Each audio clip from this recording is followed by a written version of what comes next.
sings my soul,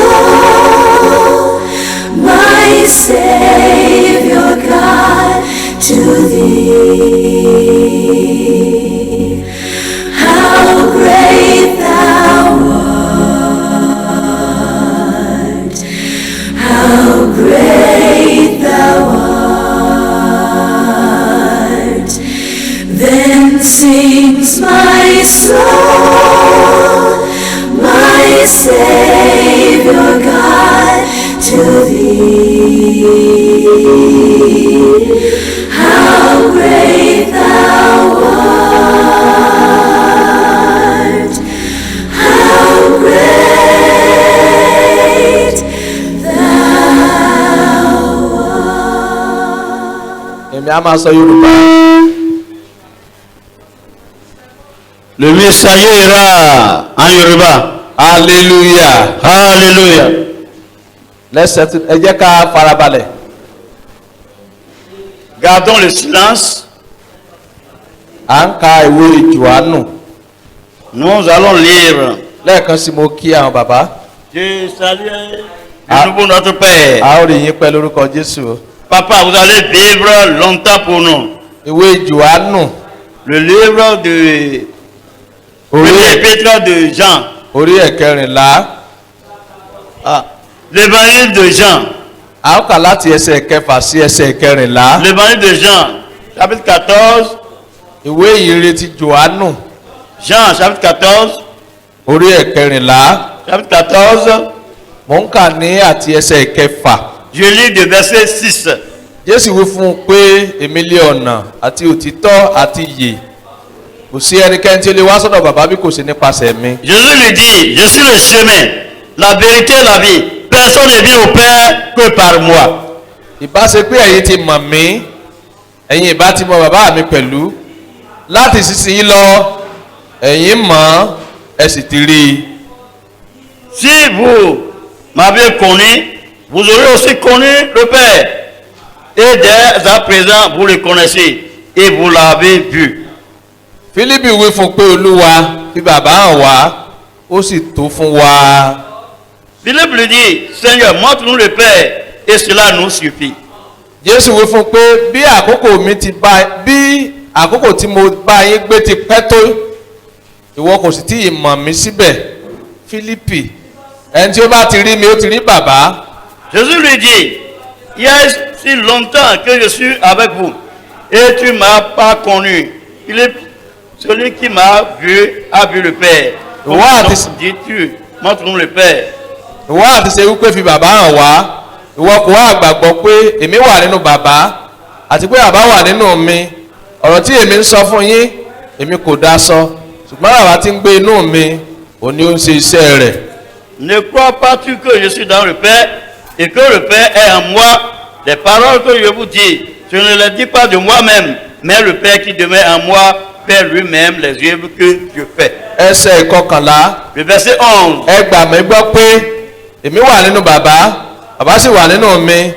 Bí kò ṣe bẹ́ẹ̀, ẹ gbà mí gbọ́ nítorí àwọn iṣẹ́ náà pàápàá. Croyez en moi quand je dis que je suis dans le Père et que mon Père est en moi. Sinon, croyez en moi à cause de ses œuvres même. Lóòótọ́ lóòótọ́ ni mo wí fún yín. Ẹni tí ó bá gbà mí gbọ́, iṣẹ́ tí èmi ṣe èrò náà yóò ṣe pẹ̀lú. Iṣẹ́ tí ó tóbi jù wọ̀nyí lọ ni yóò sì ṣe nítorí èmi ń lọ sọ́dọ̀ bàbá. En vérité, je vous le dis, celui qui croit en moi fera aussi les œuvres que je fais et il en fera de plus grandes que celles-ci parce que je vais vers mon Père. Ohunkóhun tí ẹ̀yin bá sì béèrè ní orúkọ mi, òun náà lèmi ó ṣe kí a lè yin bàbá lógo nínú ọmọ. Et ce que vous demanderez en mon nom, je le ferai, afin que le Père soit glorifié dans le Fils. Bí ẹ̀yin bá béèrè ohunkóhun ní orúkọ mi, ẹsẹ̀ kẹrìnlá, èmi ó ṣe é. Verset 14. Si vous demandez quelque chose en mon nom, je le ferai. Kókó ẹ̀kọ́ wa ti àkókò yìí ni Notre thème de ce matin, mímọ̀ Ọlọ́run tí ó ní iṣẹ́ náà. reconnaître Dieu qui a l'œuvre. Knowing the God of the work. Reconnaître Dieu qui a l'œuvre. Mímọ̀ Ọlọ́run tí ó ní iṣẹ́ náà. reconnaître Dieu qui a l'œuvre.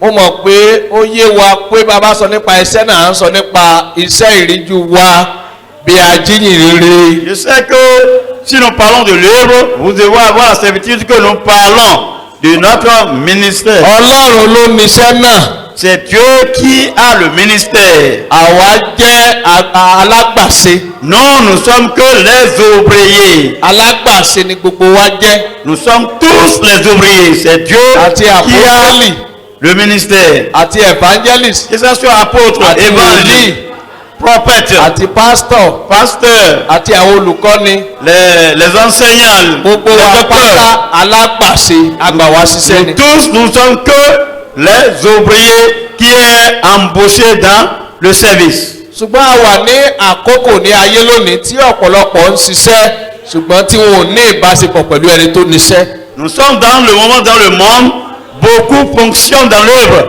mais ils ne fonctionnent pas sous l'autorité de Dieu qui a l'œuvre. ọ̀pọ̀lọpọ̀ ló wà nínú ọgbà àjàrà ọlọ́run tí wọn ò sì ní nǹkan kan ṣe pẹ̀lú ẹni tó ní ọgbà àjàrà náà. Il y a beaucoup qui sont dans le vie du Seigneur et qui n'ont aucune relation avec Dieu lui-même, le maître de l'œuvre. ọ̀pọ̀ ń ṣiṣẹ́ fún ọlọ́run ṣùgbọ́n wọn ò rìn pẹ̀lú ọlọ́run.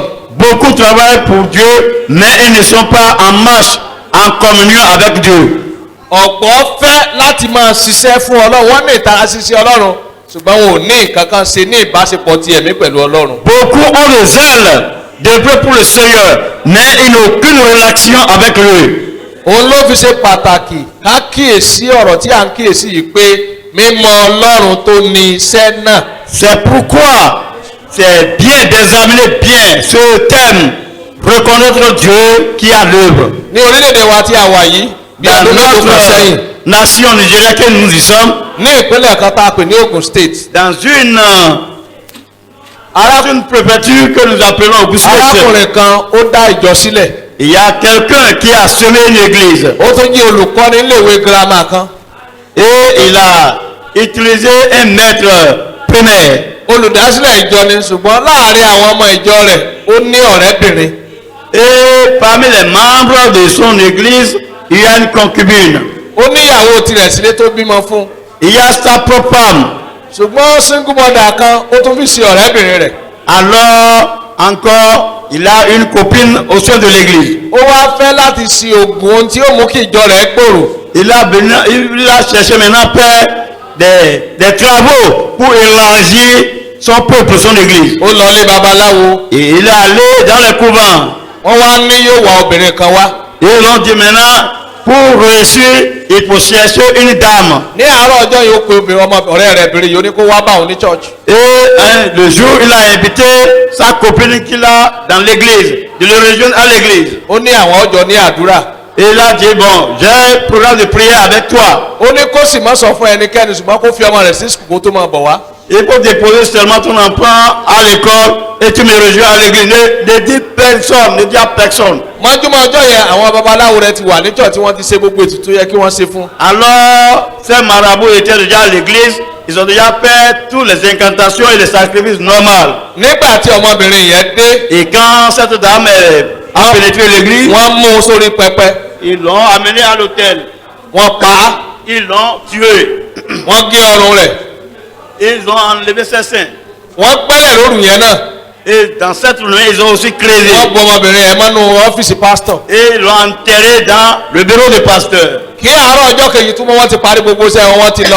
Avant le matin, ils ont déjà fini tous les travaux. ṣùgbọ́n ọmọbìnrin yẹn sọ fún ọ̀rẹ́ rẹ̀ kan pé òun lọ sí pásítọ̀ ní kò wá ní church. Mais cette dame, néanmoins, n'a pas manqué de dire à l'une de ses amies que le pasteur m'a invité à l'église. àṣírí wa tú. Et c'est comme ça le secret ọlọ́pàá dévoilé. mú. Le secret dévoilé, il est àwọn arrêté. àdúgbò wọn dáná sun church yẹn. Et le secret dévoilé, toute la population des environs ont incendié l'église. ọkàn tó fẹ́ ṣiṣẹ́ fún ọlọ́run ṣùgbọ́n tí ò mọ ọlọ́run iṣẹ́ náà nìyẹn.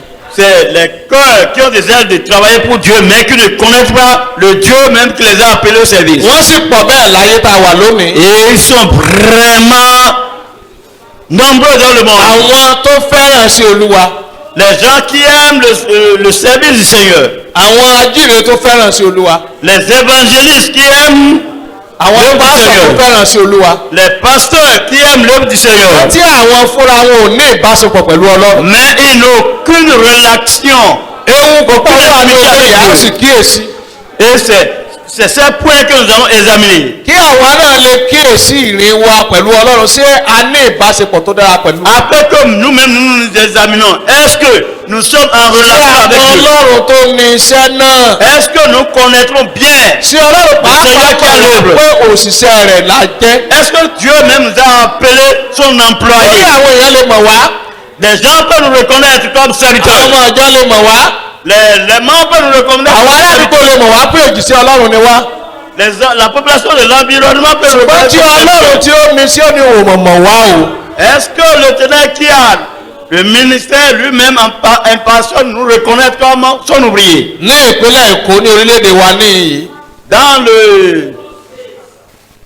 la station de ECHO, mo ka ìtàn olùdásílẹ̀ ìjọ kan bẹ́ẹ̀ pásítọ̀ kan bẹ́ẹ̀ je yẹn náà. connais aussi un pondé comme un pasteur. bó ti dá ìjọ sílẹ̀. Il a semé l'église, il a planté àwọn èrò l'église. ya wá.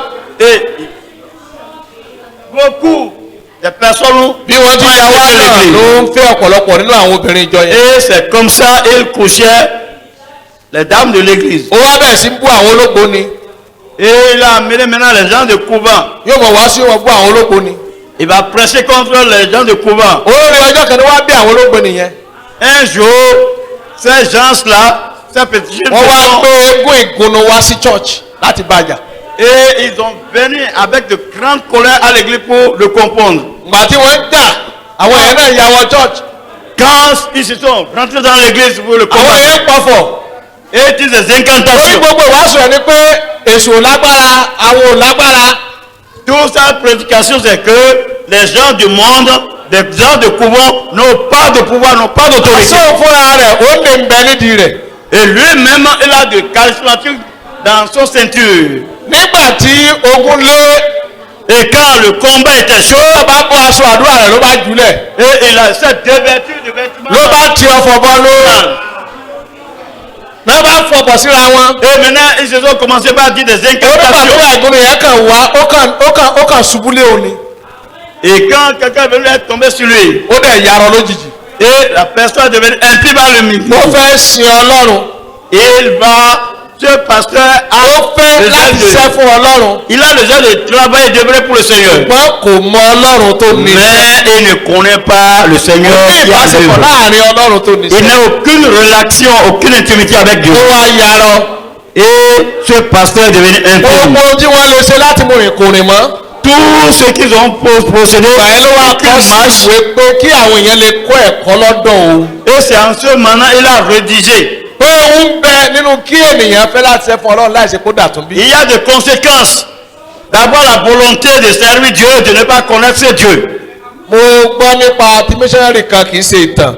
J'ai appris d'un missionnaire, même ce n'est même pas histoire. ó lóun ní ìpè fún iṣẹ́ ìránṣẹ́. Il a dit là la vocation pour le ministère. wọ́n dẹ̀ rán lọ sí gbèríko. Et ils ont allé dans les campements pour ṣùgbọ́n prêcher pàtó le débẹ̀ àwọn èèyàn rí i pé òpùrọ́ ni. Arrivé là-bas, les gens ont su que c'est un menteur. ó bẹ̀rẹ̀ sí ń lo ẹ̀tàn láti gba nǹkan lọ́wọ́ àwọn ènìyàn. Il a commencé par utiliser des stratégies de séduction pour ìdádúró séduire les gens, pour pouvoir gagner. a máa bá àwọn ènìyàn jà. Et il fait des bagarres, des querelles avec les gens. èyí tó wá ṣe tó burú jù. Ce qu'il a fait le plus grave est que obìnrin ẹlẹ́yà kan bẹ nílùú yẹn.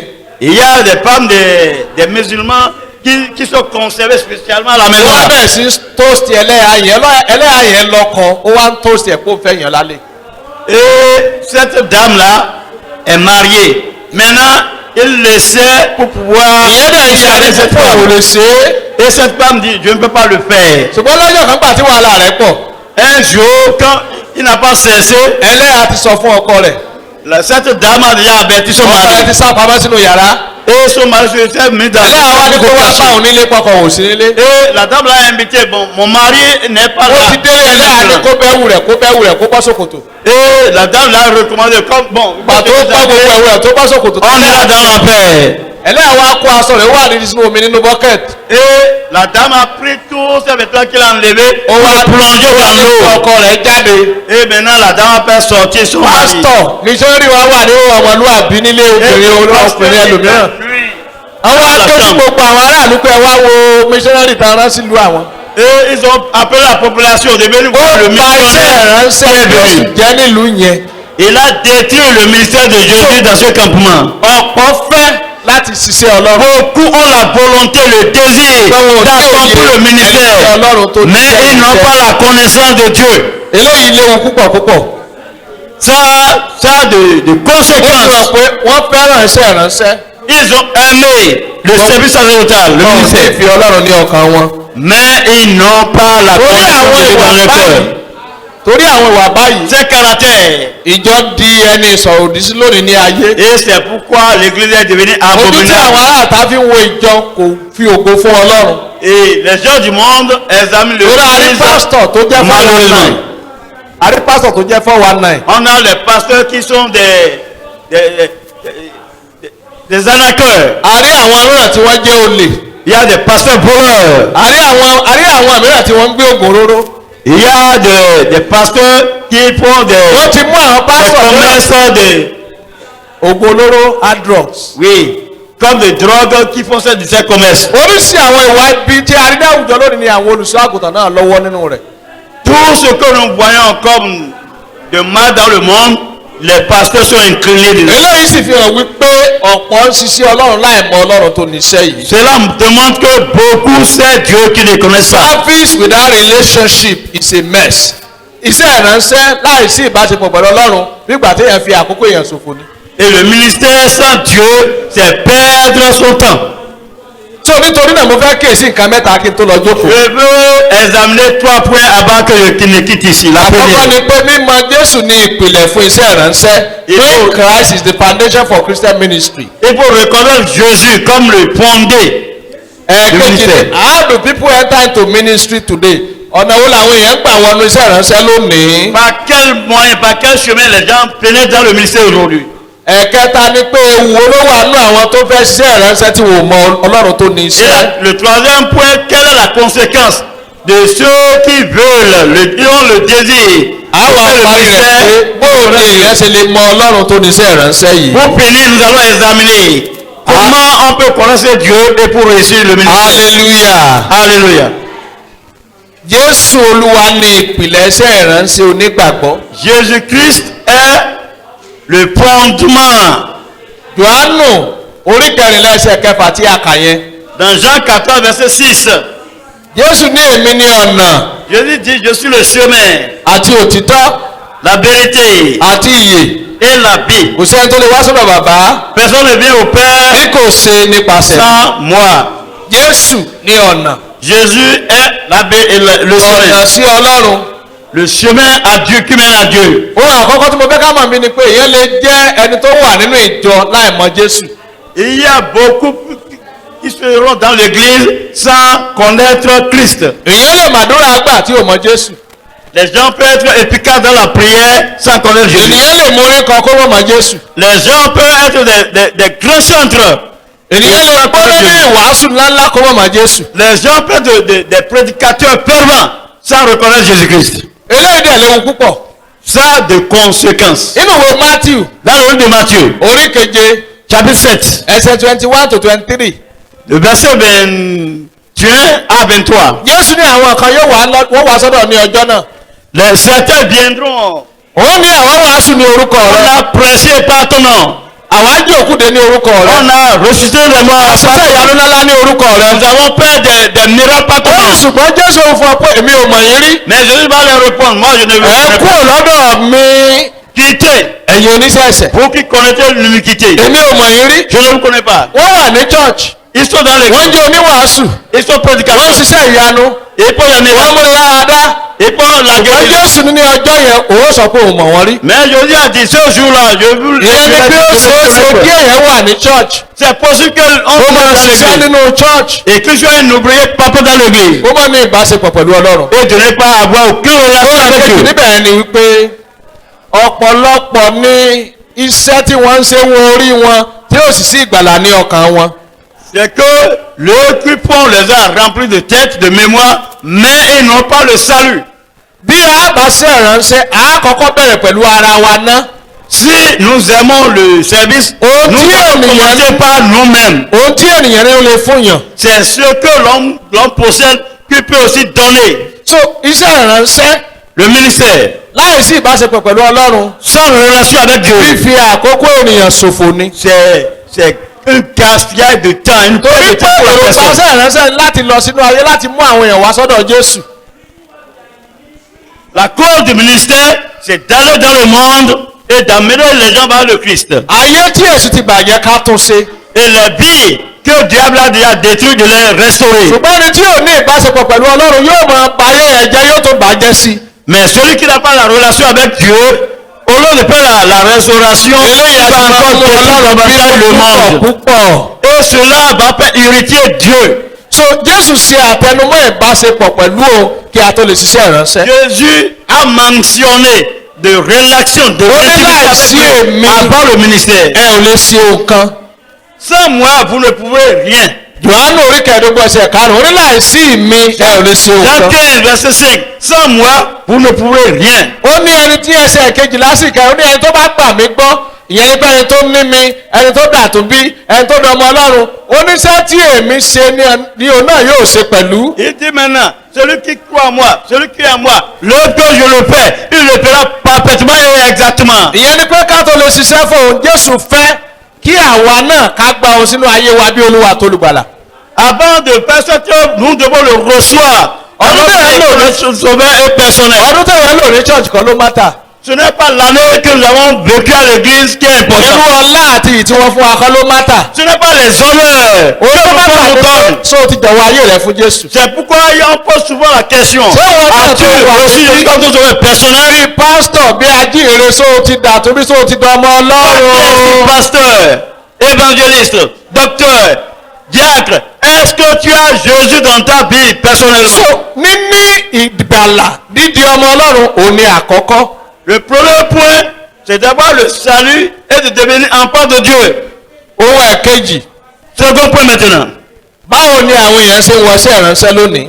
Comment les gens font pas payer ce gbogbo ministère? àwọn tí ń jẹ́ pásítọ̀ evangel apostle ni Ọlọ́run pè lónìí. Ce n'est pas les pasteurs, les apôtres, les évangélistes, les Jòhánù diacres. orí Dieu a kẹwàá appelé. ẹsẹ̀ kìíní ó ní àwọn mìíràn bá ẹnu ọ̀nà wọn ò gbá ẹnu ọ̀nà wọlé ojú wíńdò ni wọ́n gbà wọlé. Dans Jean chapitre 10, il dit beaucoup passaient par la fenêtre. iṣẹ́ ìránṣẹ́ wu ẹlòmíràn Beaucoup le désir du ministère. ṣùgbọ́n wọn ò dà tó bí.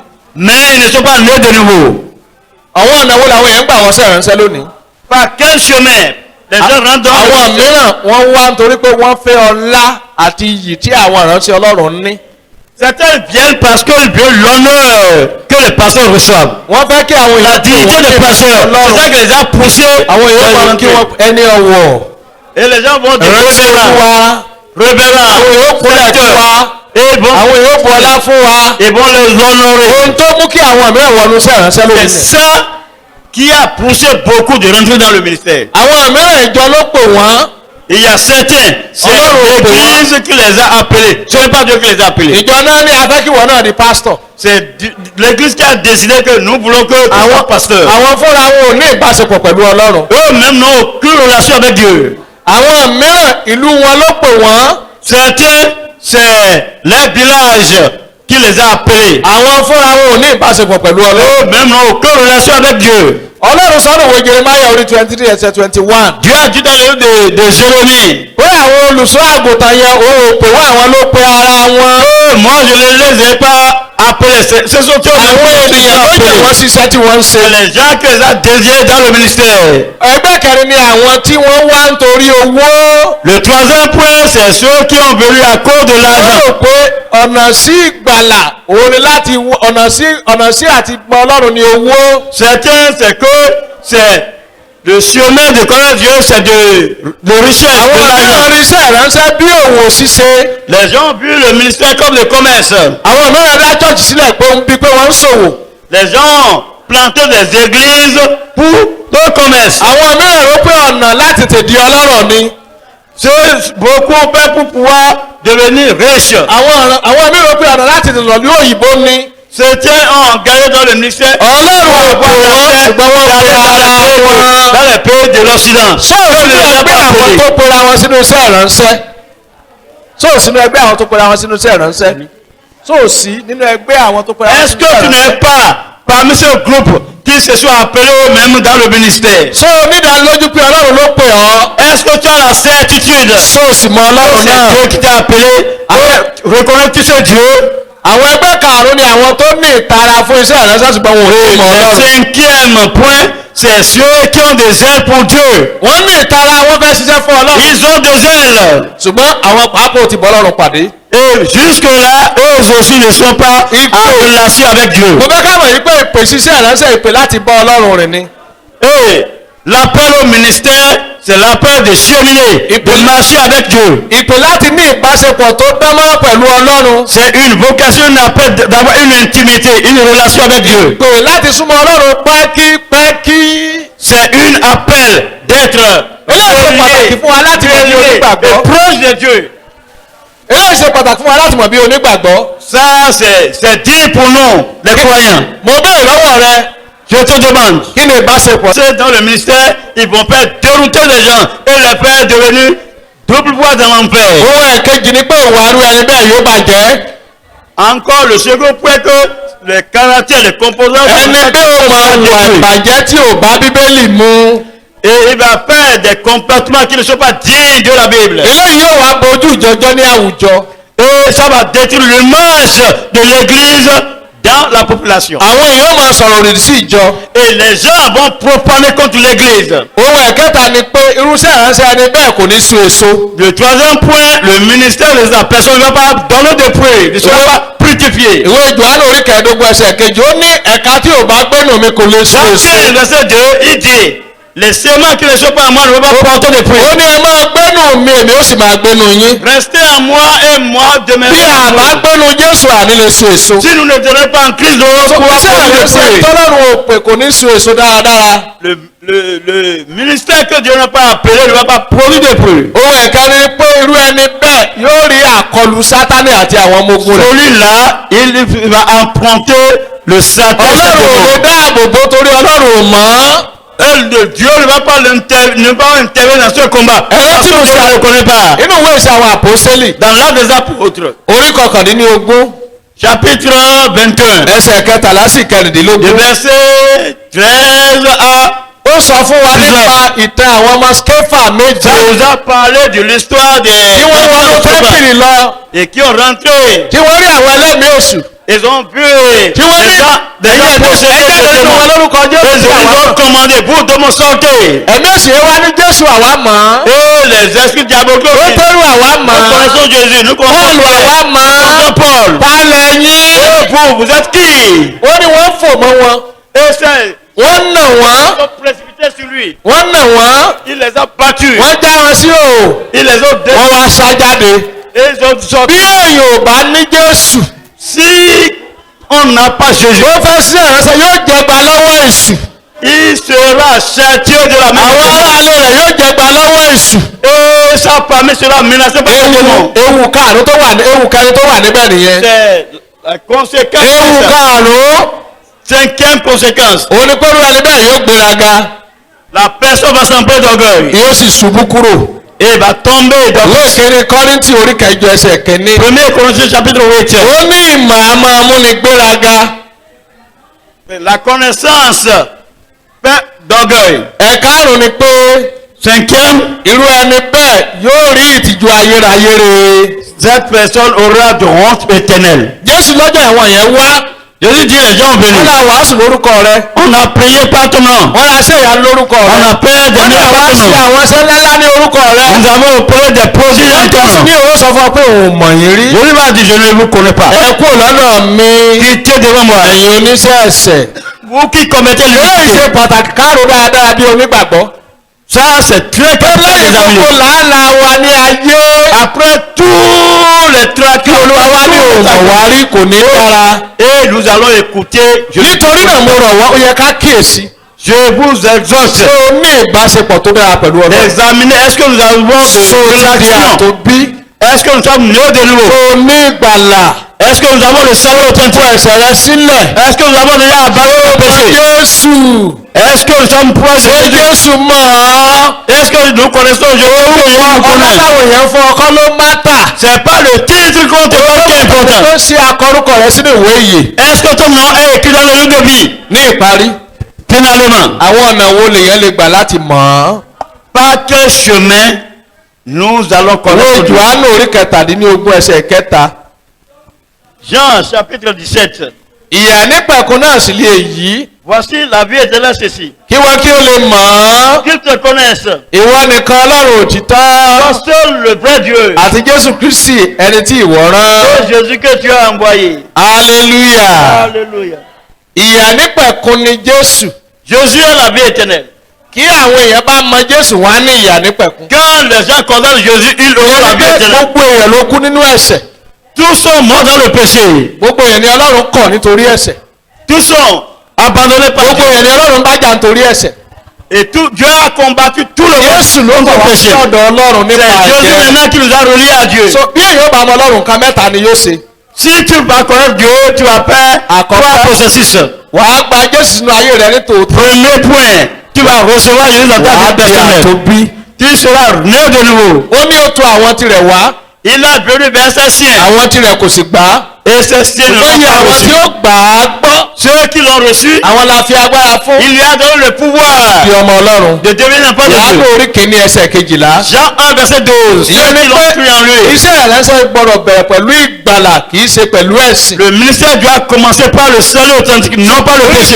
pé o ti dàtún bí. Tu dois avoir la certitude que tu ìgbésẹ̀ es kejì. né de nouveau. Deuxième point. meditation on the word and prayer. ṣíṣe àṣàrò náà Ọlọ́run àti àdúrà. Tu dois méditer la parole et tu dois être fervent en prière. gbogbo tá a fẹ́ mọ̀ nípa Ọlọ́run nu Bíbélì ló wà. Tout ce que nous devons connaître de Dieu a sì est gbọ́dọ̀ écrit dans la Bible. a gbọ́dọ̀ máa kà á. Nous devons a lire gbọ́dọ̀ la máa ṣe Bible. àṣàrò nínú rẹ̀. Nous devons la bí a bá ti méditer. ń kà á tó bẹ́ẹ̀ la máa rí ìran Ọlọ́run tó.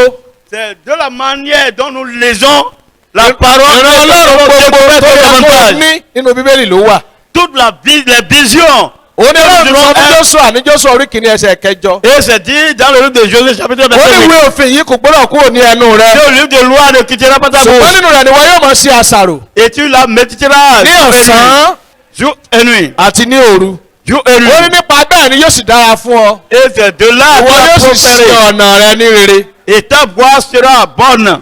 ìwé Sáàmù orí kìíní ẹsẹ̀ kẹta. Dans le livre de Psaume ó ní chapitre 1 ṣùgbọ́n verset 3. ìpìlẹ̀ wà nù ṣíṣe àṣàrò nínú òfin Olúwa. Va jouer dans la Ọlọ́run yóò ràn wá méditation de la lọ́wọ́. parole. ìgbésẹ̀ kejì. Deuxième point. be filled with the Holy Spirit. kún fún ẹ̀mí mímọ́ ní ojoojúmọ́. Tu dois être rempli de l'esprit wo à tout Éfésù moment. orí karùn-ún ẹsẹ̀ kejìdínlógún. Éphésiens chapitre 5 ó verset ní ẹ má 22. mu wáìnì ní àmupara. Ne buvez pas de nínú vin. èyí túrúdú gbé Il y a wà. de désordre. ṣùgbọ́n ẹ kún fún ẹ̀mí mímọ́. Soyez remplis du Saint-Esprit. ìwé Sekaraya orí kẹrin ẹsẹ̀ kẹfà. Zacharie chapitre ó ní kì í ṣe nípa 4 ipá ce n'est pas la bí kò puissance, ṣe tàbí agbára n'est pas la bí kò force, ṣe nípa ẹ̀mí mi. mais ce n'est pas mon esprit. ẹ̀mí mọ́ ni máa ń fi Ọlọ́run hàn wá. C'est l'esprit. bí a bá ti ń gbàdúrà tí à ń kábẹ́lì ẹ̀mí wọn Ọlọ́run yóò C'est mọ̀ fún l'esprit qui ọkàn nous wa. révèle Dieu toujours. ẹ̀kẹrin tí ó parí rẹ̀. Pour la paix, sí Ọlọ́run ní quatre points. ìrẹ̀lẹ̀ àti ìgbọràn. Adore Dieu en humilité. jẹ́ onírẹ̀lẹ̀. Sois humble. mọ̀ wípé oore ọ̀fẹ́ la fún ọ bó bá mọ Jésù. Si tu connais Dieu, c'est une grâce. oore ọ̀fẹ́ àgbàyanu pé a tún pè ọ́ sínú ìgbàlà. On t'a appelé au salut. wá fi ayọ̀ àti ìrẹ̀lẹ̀ àti ìgbọràn sí Olúwa. Il faut adorer Dieu dans la joie, dans l'humilité et l'obéissance. ní ìparí Enfin, iṣẹ́ ìsìn láì mọ Ọlọ́run fífi àkókò ṣòfò ni o. l'adoration sans connaître Dieu, c'est perdre son temps. yóò mú kí a ṣiṣẹ́ ìránṣẹ́ tí ò ní léso. Nous allons faire un ministère bancaire qui ne va pas ìgbé ayé irú produire. ẹni bẹ́ẹ̀ náà yóò gbẹ torí ò ní ìbáṣepọ̀ pẹ̀lú Ọlọ́run. Et son amour de vie sera sec parce qu'il n'est pas en yóò relation máa rìn avec nínú Dieu. ewu ní ojoojúmọ́. Et il va marcher dans Ọlọ́run kò wá the àwọn danger ọmọ dans tí tout ó le moment. jáfáfá nìkan ṣùgbọ́n ń wá àwọn tí ọkàn wọn ń gbóná fún òun Ọlọ́run. Dieu ne sait pas les zélés, mais il veut, il cherche des gens qui ont le cœur. God is not looking for more busy hands, he is looking for burning heart. Ọlọ́run kò wá àwọn owó tó jáfáfá nìkan Dieu ṣùgbọ́n ne àwọn cherche pas ọkàn tí kò fún Ọlọ́run. les gens zélés dans le ministère, mais il cherche des gens qui ont le mo cœur. béèrè lọ́wọ́ rẹ ní àárọ̀ yìí.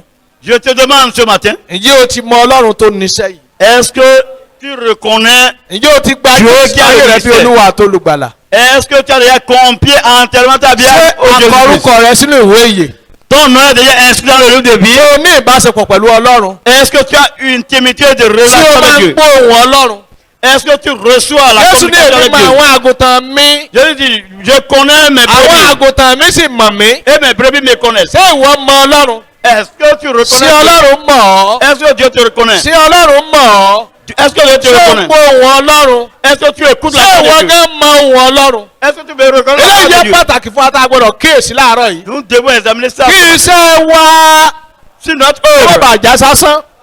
ne sera pas en kí vain, làálàá wa kó má bàa já sásán. que nos sacrifices kí ne soient pas en ìnáwó vain, wa kí ìlàkàkà wa kó má bàa já sásán. tous nos efforts qui ne soient pas en ó vain. bá di ọjọ́ tí a gbèrè tọ́lọ́run ni mi ò mọ̀ ọ́ rí. Ah, nous ne voulons pas écouter. ìjákulẹ̀ ńláńlá tí ò ní ní àtúnṣe ni. Je ne te connais pas. pé mi ò mọ̀ ọ́ rí. Je ne te connais pas. kúrò lọ́dọ̀ mi. Quitte devant ìwọ moi. oníṣẹ́ ẹ̀ṣẹ̀. Toi qui commets lórúkọ Jésù ohùn bẹ́ẹ̀ ò ní fọ̀ sí ọ. je prie. Tu ne onírú ohùn bẹ́ẹ̀ kò ní fọ̀ sí ọ. Cette voix ne va pas ẹ jẹ́ ká dìde t'adresser. lórí ẹsẹ̀ wa. Tenons-nous sur nos pieds. mo fẹ́ ká dìde lórí ẹsẹ̀ wa. Nous allons prier. díjú rẹ kó bọ́lọ́run sọ̀rọ̀. Tu vas fermer tes yeux pour ìyá prier. ìbáṣepọ̀ láàrin wa àti ọlọ́run Et wò. pour examiner ṣé ta bí relation òtítọ́ avec ni Dieu. pé o mọ ọlọ́run? Est-ce qu'en réalité tu connais Dieu? ṣé ní òtítọ́ ni pé o ti dàtún bí? Est-ce qu'en réalité tu es né de bí o nouveau? bá ti dàtún bí o lè dàtún bí lówùúrọ̀ yìí. Tu n'es pas encore né de nouveau. Bí Tu o bá as tàbí eu le olódò privilège tó dé àárọ̀ d'être né de yìí. nouveau ce matin. Gbogbo ojú kó wà ní dídì. Que tous les yeux soient fermés. mo fẹ́ kí ojú wà ní dídì. Je veux que toute personne ferme àbí les a yeux. rí ẹnikẹ́ni láàrin wa ní òwúrọ̀ yìí. Est-ce que nous avons trouvé quelqu'un parmi nous ce matin? o wà ní chọ́ọ̀chì nítòótọ́. Maintenant, tu es membre de l'église effectivement. ayé tiẹ̀ ń fi ọ̀wọ̀ fún ọ pé ìránṣẹ́ ọlọ́run ni ọ́. Et les gens t'ont dénoncé ṣùgbọ́n ìwọ comme mọ̀ ní ministre. ọkàn rẹ pé o mọ ọlọ́run. Mais toi-même tu sais que tu ne connais pas mo Dieu. fẹ́ sọ fún pé Jésù ṣàánú fún mi láàárọ̀ yìí. Tu vas dire, Seigneur, aie pitié de ma kí ohun burúkú má bàa fọ́ sí mi lọ́jọ́ Je ìkẹyìn. ne vais pas écouter cette kí ayé mi má bàa jẹ pàṣẹ lọ́wọ́ èṣù àti àwọn ọmọ ogun rẹ̀. Et je ne veux pas que ma vie soit mo attaquée par fẹ́ le tọ̀wọ̀ gbogbo Satan ayé mi fún Jésù et ma pátápátá. famille. Je veux mo fẹ́ fún ọ láàyè confier ma vie pátápátá. entièrement en Dieu. ǹjẹ́ a rí ẹnikẹ́ni tí ń ṣerú ìkùnrin bẹ́ẹ̀ gbé ọwọ́ rẹ sókè Est-ce que jórí nous rẹ? avons quelqu'un qui va faire cette pé mo décision ce fẹ́ matin? tọ̀wọ̀ ayé mi fún Jésù pátápátá. Je suis prêt maintenant à conduire ma vie mo fẹ́ kí Jésù kó entièrement gba à Dieu. gbogbo ọkàn mi Et pátápátá. que je veux qu'il prenne le contrôle de mon cœur. bí o bá ṣe ìpinnu bẹ́ẹ̀ Si tu veux faire prendre gbé ọwọ́ rẹ cette sókè jórí tu rẹ vas lọ. lever ta main. ẹ ṣeun fún òtítọ́ wa. Merci pour votre gbé bénédiction. ọwọ́ rẹ yí àyà rẹ. Tu vas déposer ta main sur ta poitrine. gbélé àyà rẹ. Dépose ta main sur ta pé poitrine. Jésù Olúwa Jésus, ràn mí lọ́wọ́. aide-moi. mo tún gbọ́ ọ̀rọ̀ rẹ lónìí. J'ai encore écouté de nouveau ta mo parole. rí pé ìfẹ́ àbọ̀ ni mo ní sí ọ. J'ai vu que mon gba amour, gbogbo ọkàn mi. mon amour est démis. gba gbogbo ayé mi. Prends mon cœur entier. gbogbo tí mo dì mọ́ wọ́n. Tout ce que j'ai saisi yóò en jẹ́ main. kí n lè fi gbogbo ọkàn mi sìn ọ́. Qui ne Olúwa ṣàánú de fún toi. sí bá gbẹ ẹlẹ́bùtọ́ kò fà mí mára Olúwa síbẹ̀ jẹ́ra tó níye. Ọlọ́run a dúpẹ́ lọ́wọ́ rẹ Seigneur, nous disons merci pour toi. fún ọ̀rọ̀ tí ẹ bá wa sọ. Pour cette parole que tu nous as donnée. gbogbo ọ̀gọ̀rọ̀ àwọn ọlọ́run tó rí ara wọn yìí Pour tout ce peuple qui se tí wọ́n sont gbọ́ ohùn rẹ et qui ont écouté ta voix tí wọ́n sì ṣe ìpinnu et qui ont pris décision bí àwọn fẹ́ mọ̀ ọ́ sí. de te connaître davantage. Olúwa yọ́ra sí wọn. Seigneur, il faut te le révéler pour eux. Olúwa fọkàn wọn súnmọ́dọ̀ rẹ. Seigneur, si bó o tu bá peux- fà wọ́n wọn ò lè wá. Seigneur, si les cœurs ọ̀rọ̀ rẹ sont níbi tí forts, a bá ti gbé ọ sókè ó fa àwọn èèyàn wá sọ́dọ̀ rẹ ni. si nous te levons, tu vas Olúwa fà wọ́n sọ́dọ̀ rẹ. Seigneur, si je peux Olúwa le mú voir, wọn súnmọ́ ọ sí. fais-le prendre- jẹ́ kí òpin ẹ̀wọ̀ ọlọ́run máa gbẹ wọ́n. Et que nous soyons jẹ́ kí òpin ẹ̀wọ̀ ọlọ́run máa gbẹ wọ́n. Que nous soyons jẹ́ kí òpin ẹ̀wọ̀ ọlọ́run máa gbẹ wọ́n. Que nous soyons láti òní lọ ẹgbẹ́ agbára titun. Àmín Jésù. ẹgbẹ́ agbára mímọ́. ẹgbẹ́ agbára ọlọ́run ní ọkàn yín. Àmín. bẹ́ẹ̀ ni yóò sì rí. Àmín. Golden Work Assembly International máa tẹ̀síwájú. Àmín. gbogbo wọn bá yẹ wa kan máa tẹ̀síwájú. Àmín. ẹ̀yin ránṣẹ́ ọlọ́run ẹ̀ di alábùkún fún. Àmín Jésù. ọjọ́ tẹ́ ẹ fi sílẹ̀ ayọ̀lẹ̀ ó bá a. Àmín ìrọ̀lẹ́ Jésù. ọlọ́run yóò ṣe fún yín. Àmín Jésù. ọkàn yóò balẹ̀. Àmín. bẹ́ẹ̀ ni yóò rí. Vous serez saturés en paix. Olúwa wa. Au nom de Jésus. Hallelujah. Hallelujah.